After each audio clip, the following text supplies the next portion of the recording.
पिंपळगाव बसवंतमध्ये fire safety mock drill 30 मिनिटात 50 जणांचे प्राण वाचवले। अग्निशमक दलाची तत्परता, विविध विभागांचा समन्वय, नागरिकांना सतर्कतेचे आवाहन। पिंपळगाव बसवंत येथे आयोजित करण्यात आलेल्या फायर सेफ्टी मॉक ड्रिलमध्ये अग्निशमक विभागाने उल्लेखनीय कामगिरी करत अवघ्या 30 मिनिटात आगीवर नियंत्रण मिळवले। या सरावादरम्यान इमारतीमध्ये अडकलेल्या सुमारे 50 नागरिकांना सुरक्षितपणे बाहेर काढण्यात यश आले। संपूर्ण कारवाई अत्यंत शिस्तबद्ध आणि नियोजनबद्ध पद्धतीने पार पडली।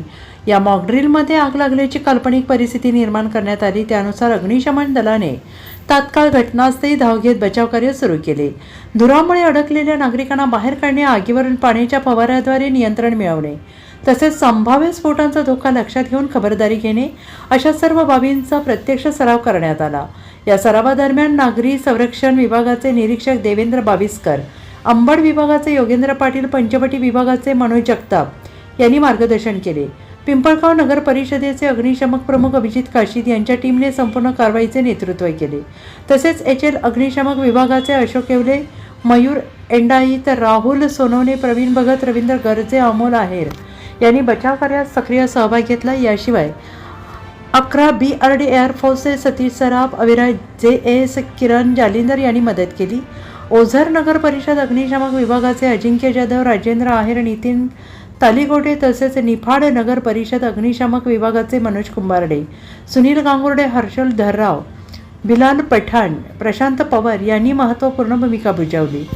नागरी संरक्षण दलाचे RB बागुल आणि त्यांच्या कर्मचाऱ्यांनी तसेच ग्रामीण रुग्णालय पिंपळगाव बसवंतचे आरोग्य अधिकारी डॉक्टर हर्षल जाधव, संगीता सोनवणे, अभिषेक राक्षे, प्रमोद नेहरे यांनी वैद्यकीय मदत पुरवली। पावले रुग्णवाहिकेचे प्रथमेश पावले आणि शिवशाही रुग्णवाहिकेचे मयूर चव्हाण यांनी तात्काळ रुग्णवाहिका सेवा उपलब्ध करून दिली। मॉकड्रिल नंतर उपस्थित कर्मचारी नागरिकांना आग लागल्यास घ्यावयाच्या प्राथमिक उपाययोजना, अग्निशमक यंत्राचा योग्य वापर तसेच आपत्कालीन परिस्थितीत घाबरून न जाता कसे वागावे याबाबत सविस्तर मार्गदर्शन करण्यात आले। अशा प्रकारच्या सरावामुळे प्रत्यक्ष संकटाच्या वेळी जीवितहानी टाळण्यास मोठी मदत होते असे यावेळी सांगण्यात आले। दरम्यान आग लागल्यानंतर अनेक सिलेंडर स्फोट, शॉर्ट सर्किट किंवा इतर कारणांमुळे परिस्थिती गंभीर बनते। यामुळे नागरिकांनी सतर्क राहून सुरक्षिततेचे नियम पाळणे अत्यावश्यक आहे। अग्निशमक दल आपले काम करत असताना नागरिकांनी सहकार्य करणे गरजेचे असून त्यातूनच परिस्थितीवर वेळीच नियंत्रण मिळवणे शक्य होते असा संदेश या मॉकड्रिलमधून देण्यात आला। या यशस्वी मॉकड्रिलनंतर सर्व सहभागी अग्निशमक अधिकारी कर्मचाऱ्यांचा पिंपळगाव नगर परिषदेतर्फे सत्कार करण्यात आला। यावेळी मुख्य कार्यकारी अधिकारी श्रेया देवचक्के, नगराध्यक्ष मनोज बर्डे, उपनगराध्यक्ष सतीश मोरे तसेच सर्व नगरसेवक उपस्थित होते। बसवंत नगर परिषद यांच्यातर्फे अचानकपणे लागलेल्या आगीसाठी काय काय आपल्याला कार्यवाही करावी लागते याचा एक डेमो म्हणजे छोट्या अर्थाने या ठिकाणी मॉकड्रिल झालेला आहे।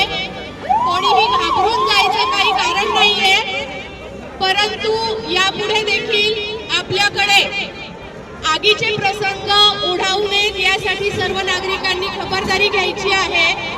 आणि काही अडीबाडी आल्यास नगर परिषदेला सर्वांनी लगेचच कॉन्टॅक्ट करायचा आहे, परंतु कोणीही घाबरून जायचं नाही असं पिंपळगाव नगर परिषदेतर्फे अध्यक्ष, उपाध्यक्ष, सर्व सदस्य, अधिकारी, कर्मचारी यांच्यातर्फे आवाहन करते आणि यापुढे सर्वांनी असंच आम्हाला सहकार्य करावं अशी अपेक्षा मी करते।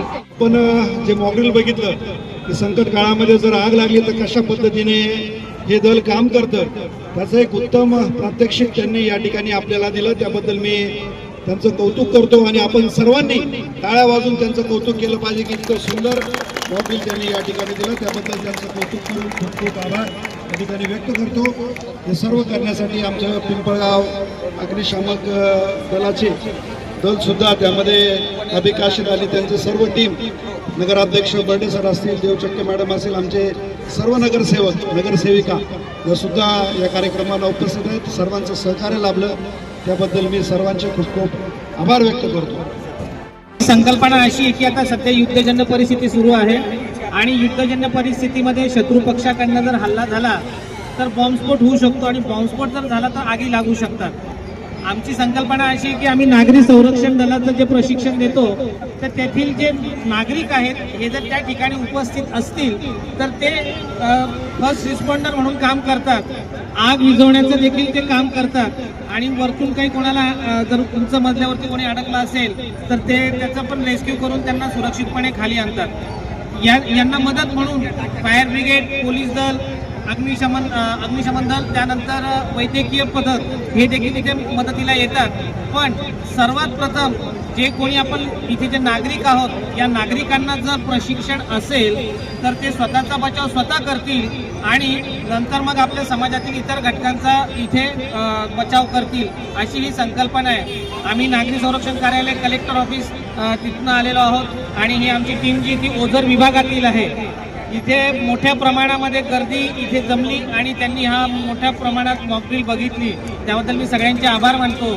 आणि ह्या प्रकारचं प्रशिक्षण जर सगळ्यांनी घेतलं तर निश्चितपणे धोक्याची तीव्रता आपण कमी करू शकतो आणि जीवित व मालमत्तेचं नुकसान कमी करू शकतो।